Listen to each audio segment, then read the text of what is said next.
I'm David Gray, engineer at Macalloy. I've been in and around Macalloy since 1990. Seem to have seen most things come and go, and a lot of that time I've been involved in the post-engineering and ground engineering side of the company. You might be interested in this. This slide is actually Ravenscar in North Yorkshire, and this is why they tell you not to sit underneath the rocks. Somebody actually managed to get that photograph just as it was collapsing. So we will discuss what soil nails are, where's the best place to use them, and the benefits of using stainless steel, and a little bit about selecting the most appropriate grade of stainless for a particular application. What are Macalloy bars used for? Well, they can be used as rock bolts, soil nails, or ground anchors. As a rock bolt, you're trying to achieve a stable column of ground which will hold back the rock face. For a soil nail, you're looking to install an S650 soil nail to increase the slip plane radius, therefore preventing the slip occurring. And on the ground anchor, you're looking to prevent the slip plane from rotating by holding it back against some competent ground. Soil nails and rock bolts are fully bonded. Ground anchors are partially bonded. For those of you who've not seen the Macalloy S650 anchor, this is one of the 316 anchors with a 10mm rock bolt plate and the standard 2.5 degree spherical nut attachment.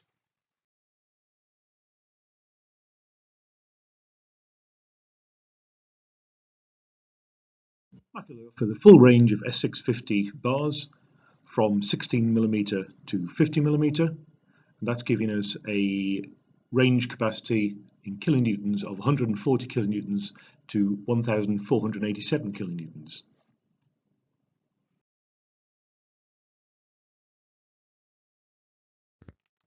To prevent the slip from rotating, the nail penetrates the passive zone, increasing the length of the slip and hence increasing the force required to obtain movement. For a slip plane to work, it generally requires water to lubricate the transition face. This is an area which has fresh oxygenated running water and so an area of high corrosion. This is also the area of maximum bending and shear, so a corroded bar at this point is highly stressed. Stainless steel will not corrode in such situations and so is not susceptible to the increased stresses.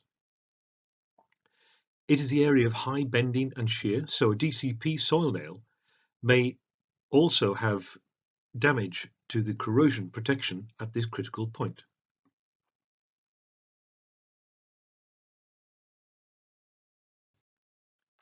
By civil engineering standards, soil nails are relatively new. Their first documented use was in Versailles in France in 1972, and their use in the UK has steadily increased from 2% in 1993 to just over a third in 2015. The early designs paid little attention to the aspect of corrosion. This is Dawlish seawall just along from the point of the major storm damage of 2014. This portion was damaged by an earlier landslide. The location of the landslide is clear from the lack of vegetation. There are many hundreds of stainless steel soil nails installed above the railway. The top row has rope anchors fixed to the plates for the rope access operatives to fasten to safely. The white flags you can see are telltales to give a graphic warning of any movement of the ground. If they lean over, a slip is imminent. Inclinometers are installed to remotely warn the rail company of any impending slips. Think about most cities around the world. We've built on all the suitable land, so now we have to build on the unsuitable land. Floodplains often require mini piles to accommodate excessive settlement, or cliff tops requiring rock bolts, as in this photograph of Hong Kong, halfway up the peak.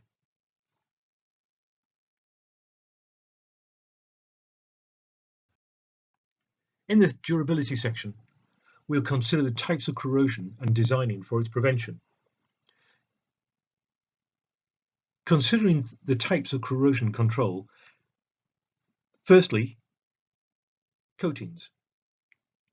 Galvanized is okay and painting, but of course they mess with the threads. You've got fairly tight tolerances on the threads, clearances on the threads, and when you coat them, you'll have problems.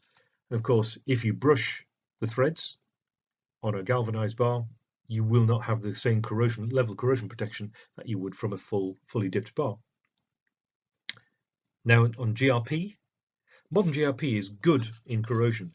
However, the shear capacity can be very low, and it's expensive to achieve the tension capacity anything like that of an S650. So extra tendons or larger tendons are required to accommodate this. Sacrificial corrosion. To accommodate the loss of section during sacrificial corrosion, larger bars and hence larger boreholes have to be drilled. Extra anchors may also be required to compensate for the effect of corrosion with consequential extra costs. And just how confident are you with the corrosion rates you've adopted? And over time, things can change. Routes of roads can change, so the amount of salt going onto your anchors, and many different things can change. So over time, it's better to have a known anchor performance. Of course, stainless steel has good ductility, it's got a known corrosion performance, it's got very good shear capacity, simple to install, robust when installed, and it's simple to design. Just design the anchors and just put the stainless steel anchors in the locations where the corrosion is going to be an issue. So why do we need stainless steel S650 bars? One would be the freeze-thaw attack on the rock. Fresh oxygenated water will cause corrosion on a standard steel bar. The slip plane encourages fresh oxygenated water past the anchor, causing corrosion at the most critical and stressed area of the soil nail. The anchor head will also experience corrosion from rainwater and saltwater runoff. We should consider the whole life costing of the project, including maintenance and the more subjective costs, such as carbon footprint, extra inspections, those kind of issues. So what's the weight of a 4 meter by 25 millimeter rock bolt? Probably 15, 16 kilo. Say about 100 pounds each. A similar steel anchor is probably about 40 pounds. Seems a big cost difference. But the cost of installation in difficult locations is the critical issue, and it far outweighs the extra cost of the anchor. For a different presentation, I prepared a report on the cost of a roadside delay of only 10 minutes for a 2-lane motorway over 4 hours a day for 2 weeks of roadworks. The cost to the community was about €350,000, and the cost to the road user is about €150,000. So if only one maintenance mobilisation can be avoided, the S650 will actually save money. Over the life of the structure, stainless steel S650 will save money. Other considerations, such as carbon footprint, which is reduced. You've got reduced inspections, reduced maintenance, and smaller boreholes because you don't have to worry about sacrificial corrosion. All those contribute to the overall saving. So just thinking a little bit more about the whole life costing. So regardless of the whole life costing, for most applications, the cost of using stainless steel soil nails is actually more economic than carbon steel anchors. The extra cost required to accommodate sacrificial corrosion actually cost more than the stainless steel soil nails in the most popular sizes. And the benefits of stainless steel comes for free. This is the same information presented in a slightly different way. The break-even point for stainless steel is just under 20 years. The rope access crew estimates are from a major rope access company with agreed rates for rail work. The costs are based on extra anchors to compensate for sacrificial corrosion.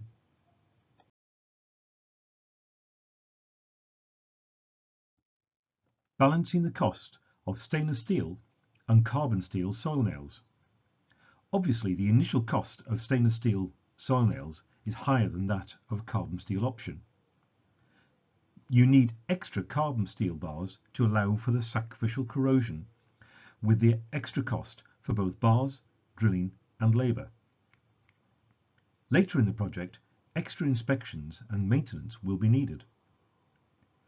Disruption costs to the client can be significant and easily outweigh the initial purchase price of stainless. Of course, the effective life of the structure is reduced when using carbon bars.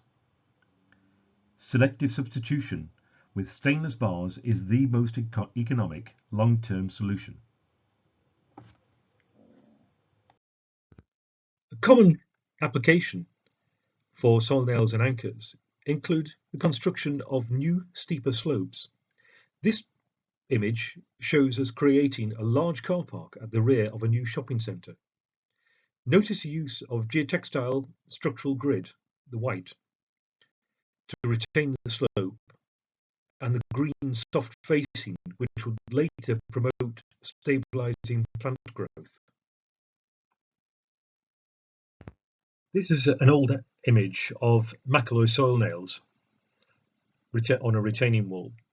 Notice these stainless steel anchors are using a geotextile mesh to maintain the fines in place and also promote a natural vegetation to reinforce the embankment. There's a bungalow at the top of this retaining wall, and you can see the slip which is occurring at the top left-hand corner. Where it's difficult to maintain and repair a structure, long-life anchors need to be adopted. Stainless steel provides an economic solution for construction when compared against the cost of a mid-life repair, or the disruption to the client and their neighbours.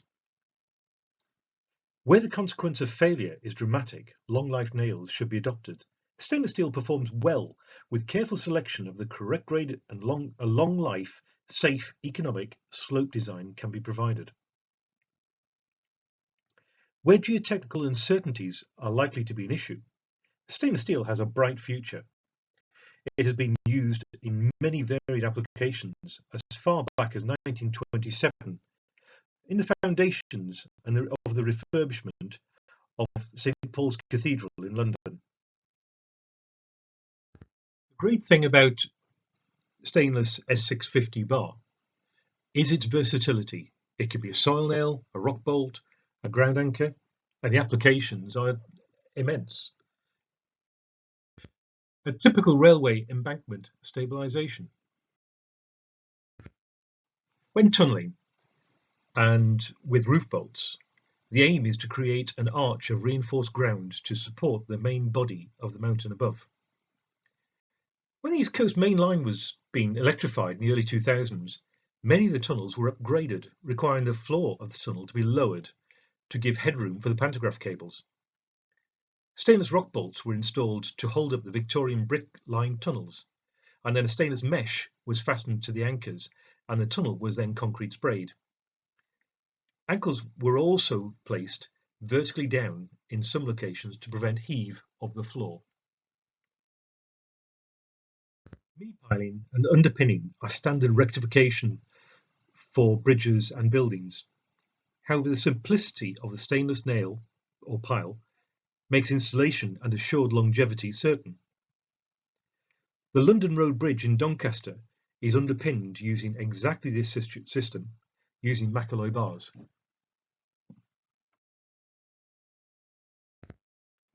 The use of stainless steel S650 holding down bolts or mini piles in onerous locations prevents the worry about the structure security. This image could just as easily be a wind turbine or a trackside pantograph column.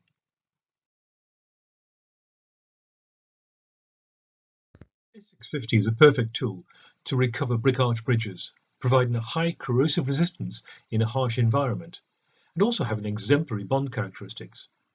This is achieved by post-tensioning the arch. Naturally, the loads are quite low, but the methodology is well understood. This is a typical rail-over-road bridge parapet.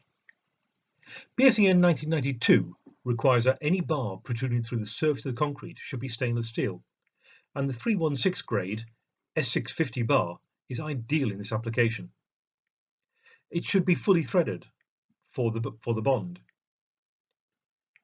Metric studding has poor bond. Threaded rebar is expensive and on very, very long lead times. And remember, Macalloy provide full technical backup. The secret to a good seismic design is to let all the individual elements move independently during a seismic event and then return to their original position. Here the pile cap is isolated from the bridge structure. During a seismic event, the pile cap will move, and not all that movement will be transmitted through to the bridge deck.